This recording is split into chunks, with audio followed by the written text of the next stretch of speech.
नमस्कार, मैं हूं रणजीत और आप देख रहे हैं, सुन रहे हैं स्टोरी विथ रणजीत। दिल को छू लेने वाली एक कहानी जो मैं आपके लिए लेकर आया हूं, एक बार जरूर सुनिए।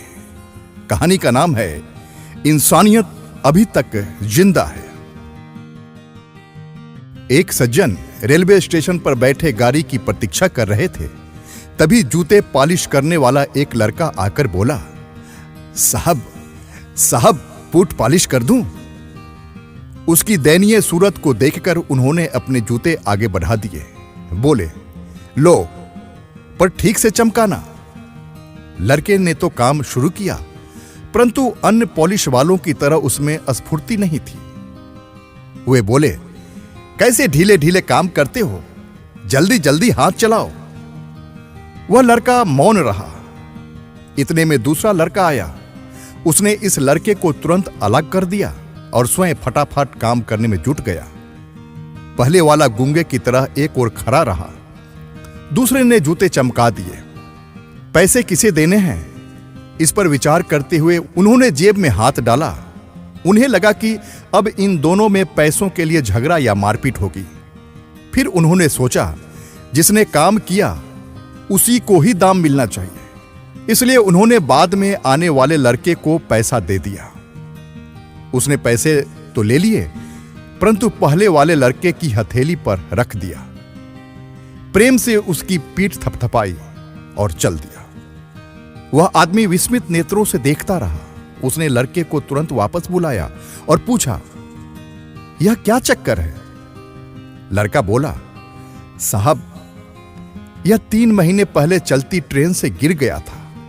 हाथ पैर में बहुत चोटें आई थी।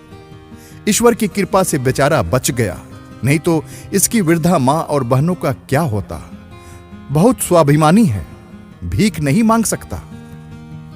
फिर थोड़ा रुककर वह बोला, साहब, यहां जूते पॉलिश करने वालों का एक समूह है और उसमें एक देवता जैसे हम सब के प्यारे चाचा जी हैं, जिन्हें सब सत्संगी चाचा जी कहकर पुकारते हैं। वे सत्संग में जाते हैं और हमें भी सत्संग की बातें बताते रहते हैं। उन्होंने ही यह सुझाव रखा कि साथियों, अब यह पहले की तरह स्फूर्ति से काम नहीं कर सकता। तो क्या हुआ? ईश्वर ने हम सबको अपने साथी के प्रति सक्रिय हित, त्याग भावना, स्नेह, सहानुभूति और एकत्व का भाव प्रकट करने का एक अवसर दिया है। जैसे पीठ, पेट, चेहरा, हाथ, पैर भिन्न भिन्न देखते हुए भी एक ही शरीर के अंग, जैसे ही हम सभी शरीर से भिन्न भिन्न दिखाई देते हुए भी एक ही आत्मा, हम सब एक हैं।